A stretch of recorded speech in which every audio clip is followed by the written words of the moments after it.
खरं तर शाहरुख खानचा स्वदेश हा चित्रपट मी शुअर आहे की आपल्यापैकी ऑलमोस्ट प्रत्येकानंच पाहिलेला असेल। त्याच्यामध्ये शाहरुख खान म्हणजे त्या पिक्चरमधला मोहन हा गावामध्ये वीज आणण्यासाठी अक्षरशः दिवस रात्र एक करतो आणि तो ती वीज आणतो। असे ध्येयवेडी तरुण खरं तर आपल्या समाजामध्ये खूप कमी पाहायला मिळतात, परंतु आपल्या महाराष्ट्रात सुद्धा असाच एक ध्येयवेडा तरुण आहे की खरं तर अमेरिकेमध्ये एक चांगली नोकरी, एक सेटल आयुष्य असं म्हटल्यावरती मायदेशी परतण्यात, स्वदेशी परतण्यात फारसा कोणाला काही रस नसतो। तसे तरुण खूप कमी आढळतात, परंतु धुळ्यामधला हा ध्येयवेडा तरुण इथे आला आणि गावातल्या मुलांचं शिक्षण अधिक समृद्ध करण्यासाठी आणि त्यांच्या आयुष्यात ज्ञानाचा प्रकाश, ज्ञानाचा दिवा लावण्यासाठी ते अहोरात्र मेहनत करतायत।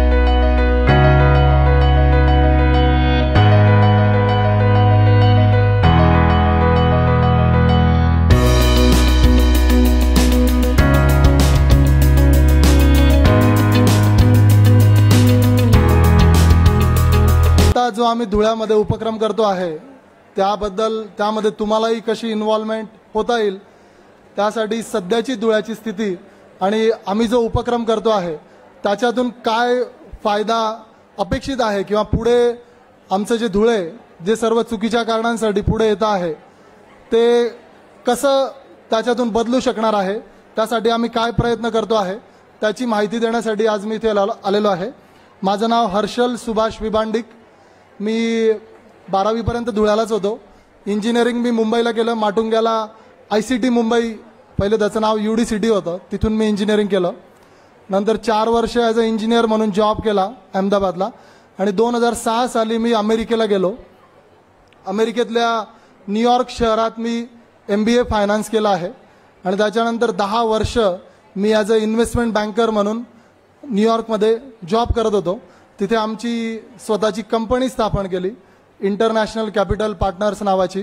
आणि मला सांगायला खूप आनंद वाटेल की धुळ्यात राहणारा हर्षल विबांडिक आज ज्याची न्यूयॉर्कमध्ये कंपनी आहे त्या कंपनीमध्ये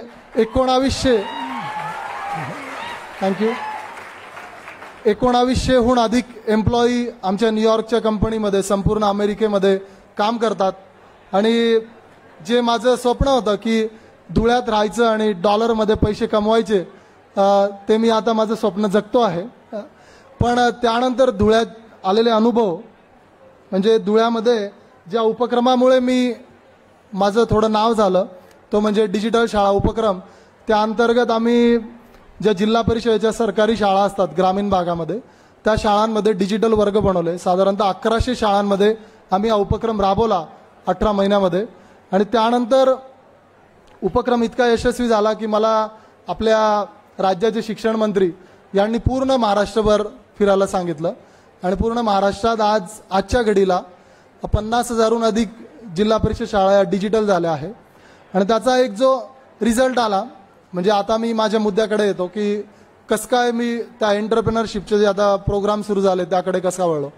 माझा पहिल्यांदा म्हणजे मे 2017ची गोष्ट असेल, मला अचानक एकदा फोन आला की मी उदय निरगुडकर बोलतो आहे GTV वरून। त्यावेळेस मला एक्झॅक्टली माहीत नव्हतं की उदय निरगुडकर कोण व्यक्ती आहे आणि ते म्हटले हर्षल तू मुंबईला ये, मला तुझ्याशी बोलायचं आहे। आणि त्यावेळेस मी मुंबईला गेलो। मी असाच होतो म्हणजे मी तुम्हाला सांगतो की मी ज्यावेळेस तुमच्या वयाचा होतो मी आमच्या इंजिनिअरिंग कॉलेजमध्ये मला आमचे HOD आणि आमच्या कॉलेजचे म्हणजे UDCTचे डायरेक्टर होते JB जोशी, मला याकरता अशी माझी ओळख होती की मी कधीच इन शर्ट करायचो नाही आणि तीच माझी ओळख होती। आणि ज्यावेळेस कॅम्पस इंटरव्ह्यू आले त्यावेळेस मला काही वेळेस इन करावी लागली। तर असाच गेलो मी उदय निरगुडकरांकडे आणि त्यावेळेस ते म्हटले की हर्षल मला तुझा इंटरव्ह्यू घ्यायचा आहे रे। मी म्हटलो की सर मी आजपर्यंत कधी कोणाला इंटरव्ह्यू दिला नाही आहे आणि त्यावेळेस मला खूप भीती वाटायला लागली। तर ते म्हणे हर्षल असं कर की आपण नुसता गप्पा मारू म्हणे, आपण तुझा तसा इंटरव्ह्यू घेऊ।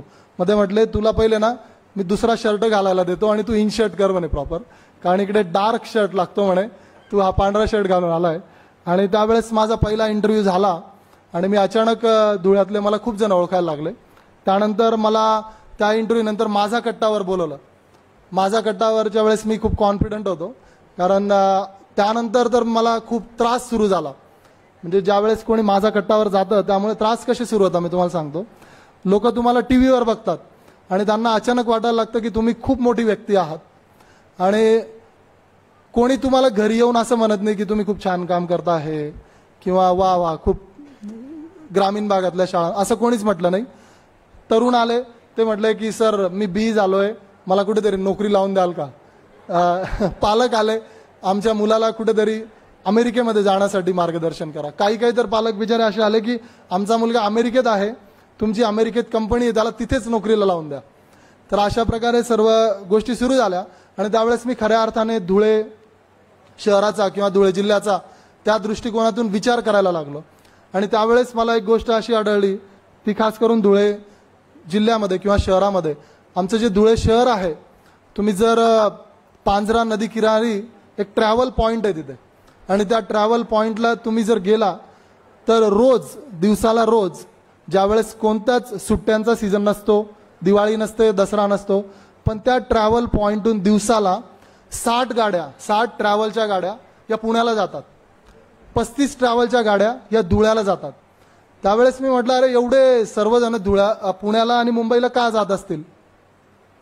तर गोष्ट अशी आहे की धुळ्यामध्ये जो पण मुलगा BSc झाला, B.Pharmacy झाला, BE झाला, B.Com झाला, तर तो ग्रॅज्युएट झाल्या झाल्या तो म्हणतो की मला मुंबईला जायचं आहे, मला पुण्याला जायचं आहे, कारण माझं करिअर तिथेच होऊ शकतं. आणि पालकही सांगतात बेटा इकडे काहीच नाही आहे, तुझं करिअर तू मुंबई पुण्यातच जाऊन कर. आणि जे माझ्या वयाचे लोक आहे, 40, म्हणजे मी 37चा आहे, पण 35, 40, 45 वर्ष वयाचे लोक, ते त्या वयात ठरवतात की चला आपण आता नाशिकला रिलोकेट होऊ, कारण नाशिक चांगलं आहे, धुळ्यात काही ठेवलं नाही आहे, धुळ्यामध्ये फक्त गुंडगिरी, तेच त्रास देणारे लोक आणि एकही कंपनी नाही, काहीच अपॉर्च्युनिटी नाही. तर असं आहे आमचं सद्यस्थितीचं धुळे. आणि ते बदलवण्याचं आम्ही म्हणजे एक हर्षल विभांडी काहीच करू शकत नाही, पण सुरुवात कशी केली आहे बघा. मी 10 वर्ष अमेरिकेत होतो.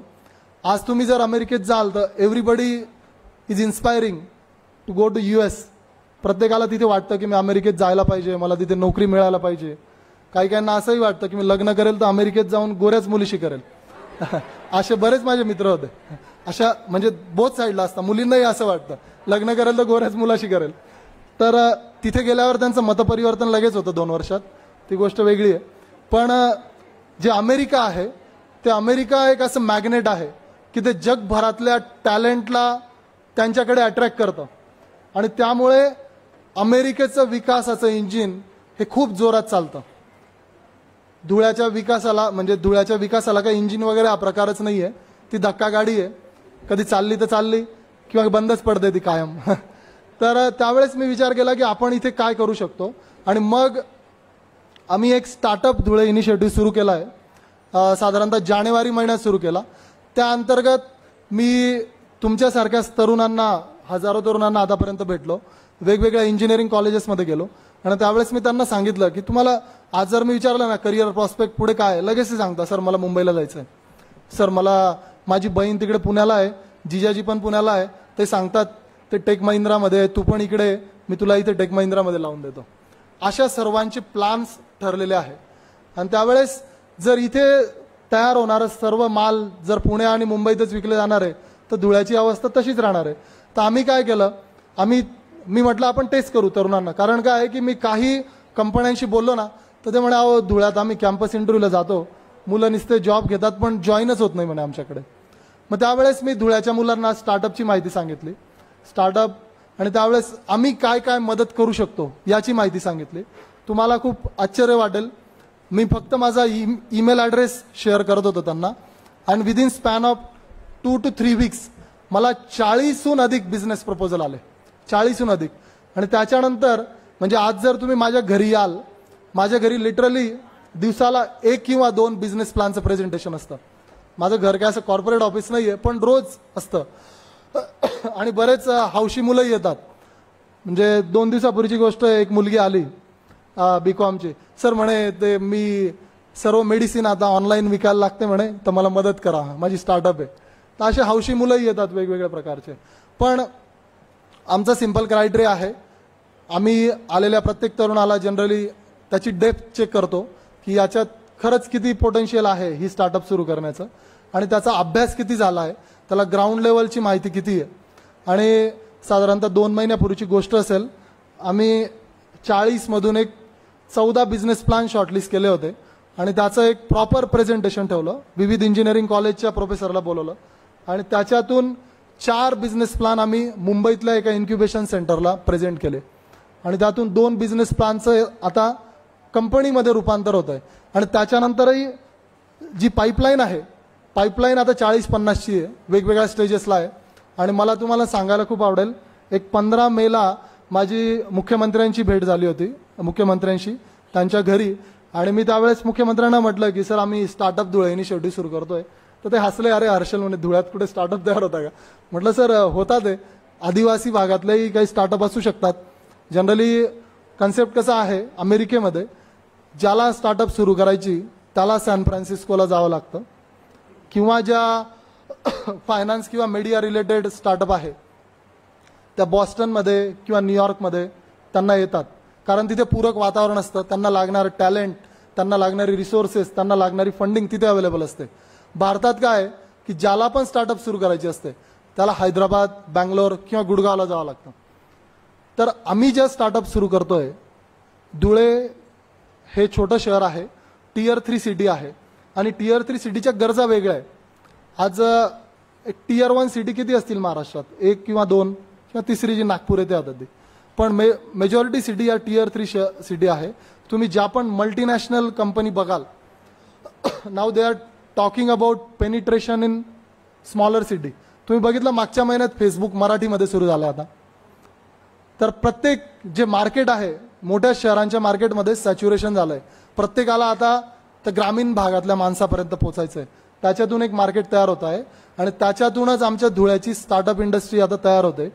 या महिना अखेर ज्या मुख्यमंत्री असले आणि त्यांनी माझ्या कन्सेप्ट ऐकून घेतली, तेच मुख्यमंत्री धुळ्याला येऊन त्यांच्या हस्ते 5 स्टार्टअपचं लॉन्च होत आहे. आणि त्या 5 स्टार्टअपला, एका स्टार्टअपला तर धुळ्यातल्याच इन्व्हेस्टरनी, म्हणजे इन्व्हेस्टर शोधायला आम्हाला काही कुठे मुंबई पुण्याला नाही जावं लागत आहे. 2 कंपन्यांना मुंबईतून फंडिंग मिळते, पण एका कंपनीला धुळ्यातल्या इन्व्हेस्टरने 20 लाखाची फंडिंग दिली. आणि काय करतात ते मुलं तुमच्यासारखे 3rd इयर इंजिनिअरिंगला आहे, त्यांची स्टार्टअप सुरू होते. त्यांनी अजून जगही बघितलं नाही आणि त्यांना 3rd इयरला असताना 20 लाख रुपयाची फंडिंग मिळाली. एक स्टार्टअप आहे तिला 6 लाख रुपयाची फंडिंग मिळाली, एक स्टार्टअप आहे तिला 3 लाख रुपयाची फंडिंग मिळाली. आणि त्यानंतर आमचं पुढचं विजन काय आहे, एकदा एक मागच्या रविवारची गोष्ट आहे, मला एका मंगेश पाटील नावाच्या तरुणाने फोन केला. मला माहित नाही तो इथे असेल का, तो नसेल, कारण त्यांनी स्टार्टअप सुरू केली आहे. स्टार्टअप मुंबईमध्ये आहे. त्याचं असं म्हणणं आहे, सर आम्ही 5 फाउंडर आहोत, त्याच्यातले 3 तर धुळ्याचेच आहोत, पण आम्हाला इकडे फंडिंगच मिळत नाही हो सर म्हणे, आम्हाला काहीतरी मदत करा, आम्ही तुमच्याबद्दल खूप ऐकलंय. तर आम्ही एक प्री कंडिशन टाकली आहे, आम्ही तुम्हाला पूर्ण मदत करू स्टार्ट टू एंड. फक्त म्हणजे नाशिक, नंदुरबार, जळगाववाल्यांना राग नका मानू, पण आमची प्री कंडिशन अशी आहे, your company should be headquarter in Dhule आणि तुमच्या कंपनीचे मेजॉरिटी जे एम्प्लॉई आहेत तेही धुळ्यातच असायला पाहिजे. आणि ज्या स्टार्टअप सुरू होत आहे, कोणाला वाटेल बघा आता उबर कशी सुरू झाली, उबरचे जे मालक आहे ते मालक एकदा पॅरिसला काहीतरी बिझनेस रिलेटेड गेले होते आणि पॅरिसच्या थोडं एक्सटिरियर भागामध्ये ते एक पॅलेस बघायला गेले. ते पॅलेस बघितल्यानंतर बरीच संध्याकाळ झाली आणि त्यांना टॅक्सीच मिळत नव्हती. त्यांना किमान 2.5-3 तास तिथे वेळ वाया घालावा लागला आणि त्यानंतर ते सॅन फ्रान्सिस्कोमध्ये गेले आणि तिथून उबर जन्माला आली. रेड बस कशी तयार झाली, तर रेड बस अशी तयार झाली की एक बँगलोरचा इंजिनियर जो कायम कर्नाटक आणि तामिळनाडूच्या बॉर्डरवर त्याचं गाव होतं, तिथे दरवेळेस त्याला ते ट्रॅव्हलचं बुकिंग करावं लागायचं, वेळ माहीत नसायची, तिकीट भेटायचं नाही. तिथून रेड बसचा जन्म झाला. तर गरज असल्यावर या स्टार्टअपचा जन्म होतो. तर या Tier 3 शहरांच्या गरजा सॅन फ्रान्सिस्को मधल्या ऑफिसमध्ये बसून लोक ठरवणार नाही किंवा गुडगाव मधल्या ऑफिसमध्ये बसून लोक ठरवणार नाही, तर Tier 3 शहरांच्या गरजा हे Tier 3 शहरांच्या तरुणांनाच माहित आहे आणि त्याचं सोल्युशनही Tier 3 शहरांमधले तरुणच शोधून काढणार आहे. त्यामुळे त्या स्टार्टअप जर सुरू व्हायला पाहिजे त्या Tier 3 सिटींमध्येच तयार व्हायला पाहिजे आणि त्या छोट्या शहरांमध्येही इतक्या मोठ्या स्टार्टअप सुरू होऊ शकतात. म्हणजे आमची जी एक स्टार्टअप आहे ती तुम्हाला म्हणजे मी आता सांगू शकत नाही, कारण काय ते सर्व तरुणांमध्ये एक सिक्रेसी क्लॉज आहे. एकदा लॉन्च झाल्यावर तिची मार्केटिंग होईल त्यावेळेस सर्वांना माहीतच पडेल. बट ती ज्यावेळेस लॉन्च होईल त्यावेळेस ती खूप मोठं मार्केट कॅप्चर करणार आहे आणि मेनली सर्व Tier 3 शहरांमधलं. तर अशा गोष्टी होऊ शकतात. बघा, खास करून तुम्ही तरुण आहात आणि तुम्ही जो एक करिअर पाथ सिलेक्ट करतात, त्या करिअर पाथवर ऑब्जेक्शन घेण्यासाठी तुम्हाला कदाचित काही जणांना राग येईल. आमच्या धुळे जिल्ह्याचा मी अभ्यास केला. इंजिनिअरिंग झाला मुलगा, BA झाला, BCom झाला, कोणतंही ग्रॅज्युएशन झाला, एक करिअर ऑप्शन सिलेक्ट करतो. चला पप्पा, मी पुण्याला जातो आणि मी MPSCची तयारी करायला लागतो किंवा मी बँकिंग एक्झामची तयारी करायला लागतो. मी बघितलं आहे त्या मुलांना, एक फ्लॅट घेतात 3 BHKचा, तिथे 12-13 मुलं राहतात, बरोबर, आणि त्यांचं घरभाडं किती असतं? पर हेड 2,500, पर हेड 3,000. त्याच्यानंतर त्यांचा जेवणाचा खर्च महिन्याचा 4,000 रुपये असतो. आणि त्याच्यानंतर ते अभ्यास करण्यासाठी लायब्ररी लावतात, AC library, non AC library. असा काटकसर करून जरी एखादा तरुण किंवा तरुणी राहिली, 8,000 ते 10,000 रुपये महिन्याचा खर्च आहे. आणि त्याच्यानंतर ते क्लास लावतात. क्लास किमान 40, 50, 60, 70 पॅकेजेस असतात, 80,000. तर त्यांचा वर्षभराचा राहण्याचा खर्च असतो 1,20,000 रुपये आणि क्लासचा खर्च असतो anywhere from 50,000 rupees to 1 lakh. तर एक तरुण किंवा एक तरुणी वर्षभरात किमान 1.5 लाख रुपयाचा खर्च करते. आणि असे आमच्या धुळे जिल्ह्याचे at one point of time 10,000 तरुण तरुणी पुण्यात राहत असतात एका वेळेस. 10,000 गुणिले जर तुम्ही 1.5 लाख केलं ना, 150 कोटी रुपये होतात. म्हणजे धुळे जिल्हा दरवर्षी 150 कोटी रुपये पुण्याला देतो की आमच्या मुलांना MPSCचे क्लास करू द्या, त्यांना बँकिंगचे क्लास करू द्या. विचार करा, जर 15-15 कोटी रुपयाच्या 10 कंपन्या जर मी ह्या 150 कोटी इन्व्हेस्टमेंटमध्ये टाकल्या तर धुळ्यामध्ये हजारो जॉब्स क्रिएट होतील. पण काय झालं, जे 80 आणि 90चं दशक होतं त्यावेळेस इंजिनिअरिंग आणि डॉक्टर बनण्याला प्राधान्य होतं. मी स्वतः माझे वडील 40 वर्ष झाले आजही कपड्याच्या दुकानावर पॅन्ट पीस दाखवायचं काम करतात. आणि त्यावेळेस कसं होतं, 90च्या दशकात, अरे चांगले मार्क पडले, डिप्लोमा करून घे, BE करून घे, लगेच नोकरी लागायची. आणि आपलं सामाजिक आणि आर्थिक परिस्थिती पूर्ण बदलावायचं एक साधन होतं चांगलं शिक्षण, इंजिनिअरिंग करणं, डॉक्टर बनणं. पण त्याच्यानंतर नवीन फॅड आलं, मुलं फॉरेनला जायला लागले, म्हणजे या शतकाच्या पहिल्या दशकामध्ये. पण आता एक नवीनच फॅड आलंय, अरे MPSCची तयारी कर. आता जे 10,000 मुलं MPSC बँकिंगची तयारी करतात ना, त्यामधून 100 मुलंही पास होत नाही. खूप बोटावर मोजण्यासारखे MPSC क्रॅक करतात, काही एक 50-100 बँकिंग क्रॅक करतात. पण आपण त्यासाठी करोडोची इन्व्हेस्टमेंट वेस्ट वाया घालवतो. तर आता ज्या प्रकारे आमचा डिजिटल शाळा उपक्रम झाला आणि पूर्ण राज्यामध्ये तो फेमस झाला, तो केंद्रातही मला अचानक, म्हणजे मागच्या वर्षाची गोष्ट सांगतो, मला अचानक फोन आला, म्हणे मी प्रकाश जावडेकर बोलतोय, HRD मिनिस्टर, आणि आम्ही इथे एक ऑपरेशन डिजिटल बोर्ड नावाची कमिटी बनवतोय. तुमचं जे डिजिटल शाळांचं धुळे मॉडेल आहे ते आम्हाला देशभर राबवायचं आहे म्हणे. आणि मी त्यावेळेस मिटिंगला गेलो तर 15 लाख शाळा त्यांना डिजिटल करायच्या आहे. त्या कमिटीमध्ये कोण होतं? 4 IAS अधिकारी होते, 5 IITचे प्रोफेसर होते आणि जावडेकर होते. मी जावडेकरांना म्हटलं की सर मला कशाला बोलवलं इथे? अरे हर्षल, आम्ही काय म्हणे दिल्लीच्या AC ऑफिसमध्ये बसतो आणि गप्पा मारत राहतो. तू कसा आहे म्हणे, तू तिथे फिरतो म्हणे, तू बघितलंय जग काय, आणि त्याचे निर्णय आम्हाला इथे घ्यायचे, म्हणून आम्ही तुला इथे बोलवलं म्हणे. त्यामुळे तू या कमिटीचा सदस्य बन. आणि तुम्हाला मी लिटरली सांगतो, खास करून धुळेकरांना, ज्यावेळेस मी 24 जिल्ह्यांमध्ये महाराष्ट्र राज्याचा प्रवास केला, ज्यावेळेस माझी ओळख करून दिली जायची, असे व्यासपीठावर त्या जिल्ह्याचे शिक्षणाधिकारी, त्या जिल्ह्याचे कलेक्टर, जिल्हा परिषदेचे CEO, शिक्षण सभापती, जिल्हा परिषद अध्यक्ष, हे ज्यावेळेस भाषणं द्यायचे त्यावेळेस खास करून शिक्षण सभापती आणि जिल्हा परिषद अध्यक्षांना माझी मजाक उडवायचे. अरे हा धुळे जिल्ह्याचे हे हर्षल विभांडिक आले आहे. तसं आम्हाला माहीत नाही की धुळे जिल्हा कधीपासून आदर्श जिल्हा बनला. धुळे जिल्हा म्हटलं की ते वाघबापूंचं जिल्हा परिषदेचं प्रकरण, धुळे जिल्हा म्हटलं की ते काय गुड्ड्याचं खून प्रकरण, अशा सर्व चुकीच्या कारणांसाठी आमचा धुळे जिल्हा नावाजला जातो. पण त्याच धुळे जिल्ह्याने डिजिटल शाळांद्वारे म्हणजे पहिले तर बाकीच्या जिल्ह्यांना, नंतर राज्याला, नंतर देशाला एक आम्ही दिशा दिली डिजिटल शिक्षणाची. आणि त्याच जिल्ह्यामध्ये आता आम्ही स्टार्टअप धुळे उपक्रम सुरू केला आहे. आणि ज्या प्रकारे मागच्या आठवड्यात एका कंपनीने कॉन्टॅक्ट केला आणि तिला आम्ही धुळ्यामध्ये फंडिंग मिळवून देतोय, तर पुढचा उपक्रम असा आहे की यापुढे महाराष्ट्र राज्यात कोणालाही agriculture related, logistic related, textile related startup सुरू करायची असेल तर आमची अशी इच्छा आहे की पुढे त्यांनी धुळ्यात यावं. धुळ्यात आम्ही त्यांना पूरक वातावरण देऊ, त्यांना लागलेली फंडिंग देऊ आणि त्यामुळे येणाऱ्या 1 वर्षामध्ये धुळ्यामध्ये 20 स्टार्टअप सुरू करण्याचं आमचं या महिन्यातच पास सुरू होत आहे.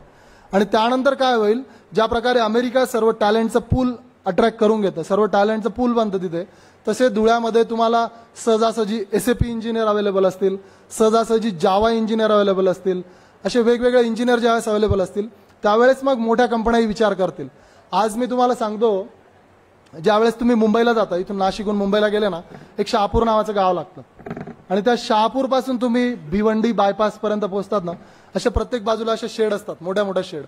त्या सर्व लॉजिस्टिक ट्रान्सपोर्ट कंपन्या आहेत आणि त्या धुळ्यामध्ये येऊ शकतात, पण त्यांना पूरक वातावरण नाही. कारण आमचं धुळे तसं स्ट्रॅटेजिकली आणि जॉग्राफिकली खूपच आयडियल लोकेशनवर आहे. आमच्यापासून औरंगाबाद एक बेअरली 2.5 तासाच्या अंतरावर आहे, सुरत 3.5 तासाच्या अंतरावर आहे, नाशिक तर एकदम 100च्या स्पीडवर गाडी चालवली तर 1.5 तासात पोहोचतो, इंदोर 3.5 तासावर आहे. तर असं स्ट्रॅटेजिक लोकेशनवर असणारं आमचं धुळे हे पुढच्या 2-3 वर्षात त्याची खूप कायापालट होणार आहे. तुम्ही जर तुमच्या वडिलांकडे पैसे असतील तर त्यांना सांगा की पप्पा नाशिकमध्ये प्लॉट घेऊ नका किंवा फ्लॅट घेऊ नका, कारण येणारा काळ हा धुळ्याचा असणार आहे. आणि यासाठीच मी तुम्हाला सांगायला आलो आहे, कारण मला त्यांनी सांगितलं की 850 तरुण इथे बसलेले आहे आणि त्याच्यातले 400 धुळ्याचे. आणि मला वाटलं का रे या 400ना पहिले सांगू, कारण पुढच्या वर्षी ग्रॅज्युएट झाल्यावर सर्वात पहिले तेच धुळे सोडून जातील. पण तसं काही करू नका. काही दिवसांनी आपण या नाशिक, नंदुरबार आणि जळगावच्या लोकांनाही धुळ्याला बोलवू. असं मॅग्नेट, एंटरप्रेनरशिपचं मॅग्नेट धुळे बनणार आहे. हे मी तुम्हाला याच्याकरता सांगू शकतो कारण एक हर्षल विवांडी जर न्यूयॉर्क शहर सोडून धुळ्यात परत येऊ शकतो, तर तुम्ही पुणे, मुंबई सोडून नक्कीच धुळ्याला परत याल. या युथ इन्स्पिरेटर नेटवर्कद्वारे या व्यासपीठावर मला यांनी संधी दिली, आयोजकांनी, त्याबद्दल मी तुमचा आभारी आहे. आणि तुम्ही खरंच शांततेने ऐकून घेतलं, कारण इथे घाम खूप येतो आहे आणि तुम्ही बोर खूप होता. तुम्हाला माझा नंबर याच्याकरता देणार नाही, कारण नंबर दिला की खूप त्रास होतो. तुम्ही माझा ईमेल ॲड्रेस घ्या आणि तुमची काही कन्सेप्ट असेल, बघा मी लिटरली सर्व मुलांना हे सांगतो, तुम्हाला काही खूप चांगलं इंग्लिश लिहिता येण्याची गरज नाही. ज्या 3 स्टार्टअप सुरू होत आहे ना, त्या तरुणांनी मराठी भाषेमध्ये अर्धा पान त्यांच्या स्टार्टअपचा कन्सेप्ट मला पाठवला होता. म्हणजे असं नाही की तुम्हाला खूप पॉलिश इंग्लिश बोलता यायला पाहिजे, खूप तुम्हाला असं काही गरज नाही आहे. तुम्ही जसे आहेत तसेच राहा, कारण तुम्हाला स्वतःला बदलायची गरज नाही. माझा ईमेल ॲड्रेस लिहून घ्या. आणि मी तुम्हाला जॉब देऊ शकत नाही, तर बरेच जण रेझ्युमे पाठवतात, सर आम्हाला नोकरी देऊन द्या, तर तशी आत्ता सध्या तरी देऊ शकत नाही, पण तुमच्या कन्सेप्ट तुम्ही मला पाठवू शकतात. आणि तुम्ही मला फेसबुक, ट्विटरद्वारेही कॉन्टॅक्ट करू शकतात. माझा ईमेल ॲड्रेस आहे eharshal EHARSHAL@gmail.com. पासवर्ड मी सांगू शकत नाही तुम्हाला. हर्षल विभांडिक